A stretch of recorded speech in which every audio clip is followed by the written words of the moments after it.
So this year we are on an inner pilgrimage, and the truth is that every pilgrimage, every search begins with some kind of an event or experience or an encounter that leads us to a higher place.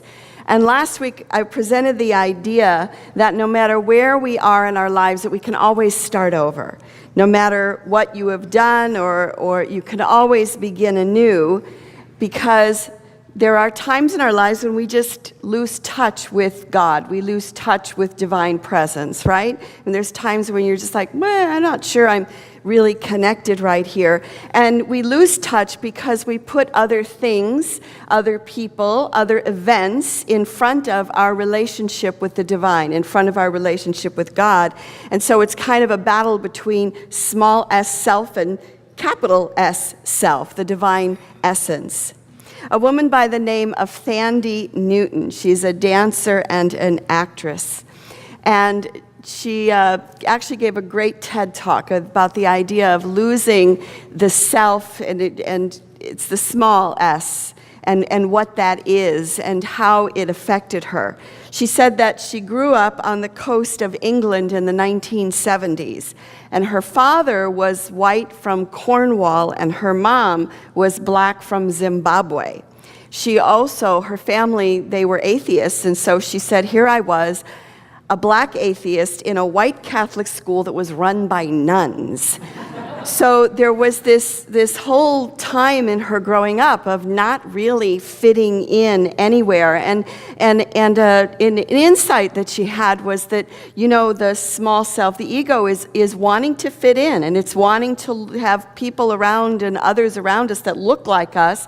And so there's always this constant search to connect in. And she said, but she didn't fit in anywhere because she said, my skin color wasn't right, my hair wasn't right, my history wasn't right. Nothing really connected until she discovered dance. And she said once she began dancing, all of a sudden she connected to the divine essence. She connected to spirit. She connected to God. And she saw that all that other self was not real. That what was real was that connection to God. She also found that because she was in such a different place, that she was a great actress, and so she became an actress at the age of 16. But she said the self-struggle for authenticity will never end until it is connected to the Creator. So that's sort of where we left off last week, right? Is that connection to spirit, that connection to divine presence is that fuel, if you will, that guides and directs us. So in some ways, her loss of small self, of not fitting in, was her angel of Annunciation. So what is an angel of Annunciation? Probably, when we think about it, the most obvious is Mary when she's visited by Gabriel, right? He calls to her and he says that you're going to bear a child, and I've gone over this in December, so we don't need to hear it in January, but she says yes to this experience. She says yes to this angel of Annunciation. And the truth is that we all have angels of Annunciation that call us onto a pilgrimage.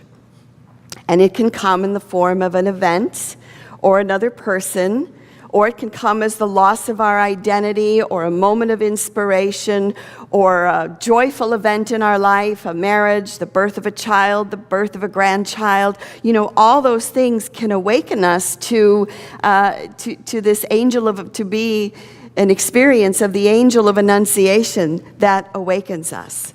Earlier, Jennifer read from the book of Genesis about the story of Jacob, and I want to fill that in a little bit, because Jacob, his name means trickster, and Jacob tricked his brother Esau out of his birthright. He and his mother plotted together, and they tricked his brother out of his birthright, and since his brother was this really big, hairy guy, Jacob was afraid, and so he ran away, and he left town. And he was gone for many years, and he got married, and he was prosperous. And interestingly enough, he had a father-in-law who was just as tricky as he was, always trying to trick him. And eventually, Jacob is like, he got this call to go home. He just wanted to go back home. Now, he left and he ran away, and he'd been gone for many years, and he didn't know what kind of a reception he was going to get. So he heads for home, and he has, his family with him and all of his flock and his servants. And then he hears that his brother is coming out to meet him. And he's like, uh-oh, I have no idea how this is going to go. And so he sends everybody away. He sends his wives away, his servants, all of his livestock, and he spends the night alone. And he wrestles with an angel. Now, the Bible doesn't exactly say that he's an angel, but, he just sort of popped out of nowhere, so I would assume that he is. And as he's wrestling this angel, it's starting to become daybreak, and the angel's like, let me go. And he said, I will not let you go unless you bless me. And so he said to him, the angel said, or the man said to him, so what's your name? And he said, my name is Jacob. And the man said, you shall no longer be called Jacob, but Israel, for you have striven with God and with humans, and you have prevailed. This is Jacob's angel of Annunciation. And he is so changed by this counter that his name changes. His name, which is Jacob, meaning trickster, changes from trickster to Israel, which means to rule, to contend, to have power, to prevail over. And his hip is out of joint and he limps for the rest of his life. He is wounded through this encounter. So have you ever wrestled with an angel all night? I mean, I suspect that he was wrestling with his conscience for the way that he treated his brother, for the things that had happened to him. That's one of the things. But have you ever wrestled all night with a problem or with your conscience? And it's almost as if we're saying to this problem, this situation, let me go. Let me go. I won't let you go until you bless me, until this problem blesses us, until this, whatever it is that we're struggling with, blesses us. And sometimes we may wrestle with an angel for years, for decades. And again, it's that, will you let me go only if you bless me? So it's through our struggles that we find meaning and a sense of purpose. So the angel of Annunciation, again, can come in many forms. Now, Jacob, his name change reflects a change in consciousness. Again, so he goes from being this trickster to Israel. Now, instead of this trickster guy who likes to horse around, he's now a leader. And he becomes the father of the 12 tribes of Israel. He's no longer someone who's just playing around. He's stepping into who he is supposed to be. And as he approaches his brother the next day, his brother's happy to see him. So there's this great reunion. And he is now a leader. So when you look at your own life, who have been, if there's been people, who have been your angels of Annunciation?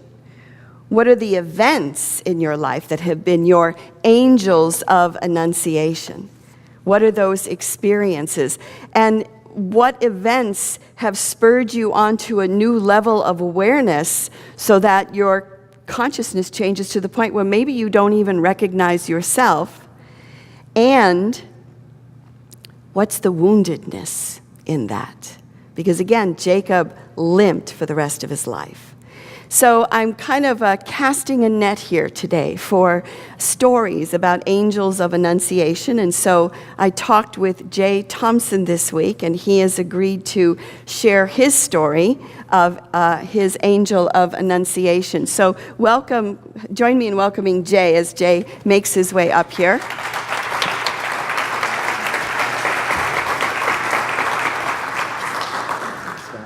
Wherever you want.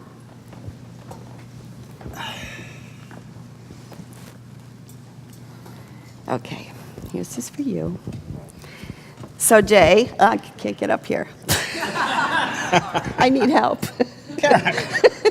There, thank you.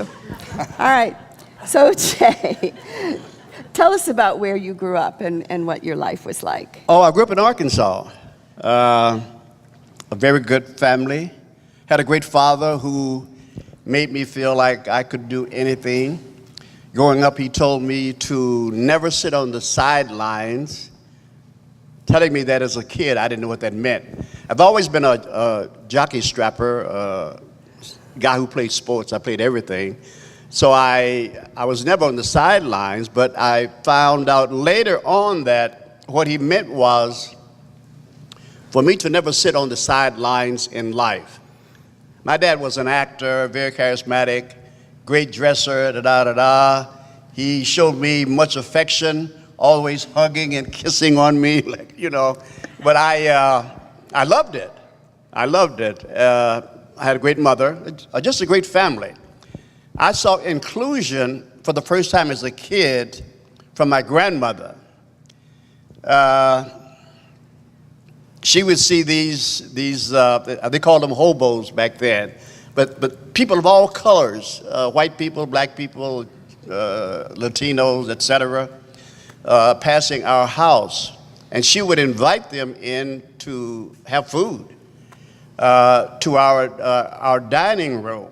And we as kids had to wait until these people that we don't even know ate. Wow. And then we could eat. But that kind of sets the stage for me to embrace everybody, regardless of color or culture or whatever. I recently had a good example of that because we're always being tested.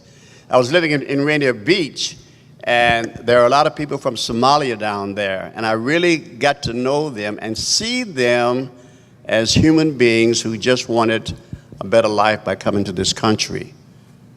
So I had watched a video that Paul had made, and you had said in it that your life really was affected by the death of Emmet Till. So how about we talk a little bit about Emmet Till? I was in the Navy. Emmet Till's mother, they were living in Chicago, out in Argo, I think, at the time. Yeah. You know where that is. Yeah. But anyway, Emmett's uncle came to Chicago and wanted him to go back to Mississippi to be with his cousins for the summer. Emmett's mother, Mamie, did not want him to go to Mississippi. She tried everything. I'll teach you how to drive a car or whatever. But as a kid, you want to go back with your parents, your grandkids, your cousins, and go to the South. Joining the Navy, I was underage. My mother didn't want to sign the paper for me to go, so I finally persuaded her to sign the papers to let me go to the Navy. So our lives kind of parallel each other. His mother didn't want him to go to Mississippi. My mother didn't want me to join the Navy. But eventually she gave in and I joined the Navy. I joined the Navy as a journalist apprentice. That's a writer who writes for the Navy. But when I got there, to my duty station, they informed me that I could not be a journalist apprentice or a writer. I had heard of Emmett's death, and wow, I didn't know this kid, but I started crying. So Emmet was lynched in Mississippi for talking to a white woman, and his mom had his body brought back up to Chicago, and everyone, and they had a big wake, funeral, whatever, so that everybody could see what happened. And then his death became a catalyst for the civil rights movement, and because of the injustice, and the jury got those guys off, and that same anger that allowed Rosa Parks to sit in her seat and not get up, with that same anger that said, well, I'm not going to be a steward in the Navy. I'm not going to shine shoes. I'm not going to make beds for officers. I'm not doing that. I joined the Navy to be a writer, and that's what I'm going to do. Send me home, put me in the brig, doesn't matter. I'm not doing that. So what'd they say? So they said, eventually, I became a personnelman. Couldn't type, but I finally learned. Months later, I'm still wondering what to do. I didn't care. I finally played baseball for the Navy for 3 years. But while I'm waiting to be a writer, this guy came into the office that I was working in at the time and said, I heard you want to be a writer. I don't even know this guy. He's the editor of a civilian newspaper on the base that I was on. I said, yes, I'd like to write. So he said, well, I'll let you write stories of the servicemen, the enlisted men on the base, and I'll give you a byline. What's a byline? I don't know what that is. That's where they put your name under what you've written. But I did that for 3 years, and it's amazing how it happened. So his death motivated me to write. You wrote love letters. I did. I wrote love letters for guys. It's amazing how writing just, it's amazing. And write me a letter, okay, you know, really. So it's kind of flowery, but I wrote it anyway. But since then, I've written 5 books, and the book that I just wrote was Emmet, Till, and Me. And I was in a play last summer, Homer's Odyssey. That was an experience, you know, getting me ready for a TED Talk on inclusion. But anyway, they are thinking about turning my book into a play. It's amazing how that happens. And I'm just following along. It's just my path. We all have paths, you know, but that's my path. One of the books that I've written was called The Audacity of Persistence. And that's what I'm all about. I never give up. I always get what I want. I came here from La Jolla, California, where I was teaching golf, had my card to teach, came to Seattle. They saw what I looked like and said, you can't teach. I said, okay. So I started my golf school in my backyard. I always get what I want. Somehow. There's always to get what you want if you just hang in there. So your angel of Annunciation was Emmet Till.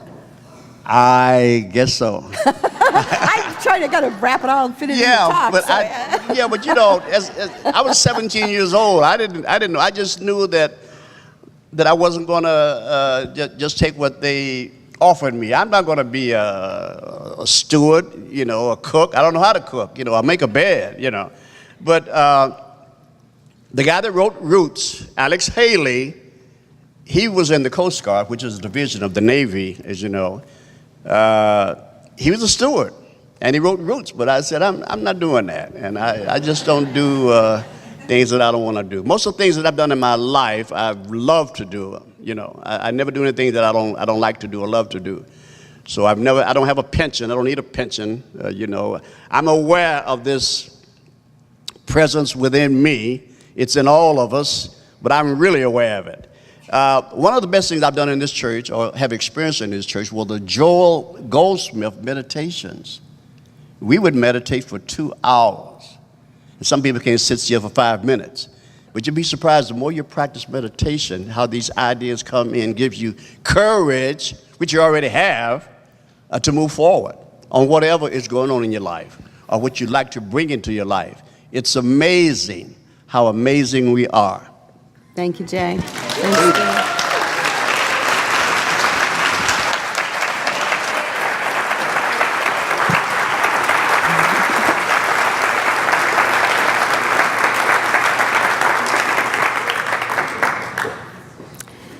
Thank you, Jay. Thank you. So I just have one more short example of an experience of an angel of Annunciation. It's by a writer named Andrew Solomon. And Andrew was picked on when he was a child. He wasn't invited to the birthday parties. He was made fun of because he was gay. And he was too. He was just sort of in that otherness. He was an outcast. He didn't fit in. And he said, I survived that childhood through a mix of avoidance and endurance. And what I didn't know then, but I do know now, is that avoidance and endurance can be an entryway into forging meaning. After you forged meaning, you need to incorporate that meaning into your new identity. So when we look back to the life of Jacob, we see that he did not walk away unscathed, that he was wounded and walked with a limp for the rest of his life. Andrew Solomon said, you need to take the traumas and make them a part of who you've come to be, and you need to fold the worst events of your life into a narrative triumph. evincing a better self in response to things that hurt. So it's not it's not like disengaging from those things that happen to us, but to use them and recognize them for what they are. There are angels of Annunciation. We forge meaning and we build identity. So if you're struggling with a problem right now, let it bless you. Say, I'm not going to let you go until you bless me. And you may come out of this event a little bit wounded, but you most certainly will be changed, so much so that you may not even recognize yourself because of the consciousness shift that is taking place. Because the self-struggle for authenticity will never end unless it's connected to the Creator, unless it's connected to God. And so it is. I'm not going to pray.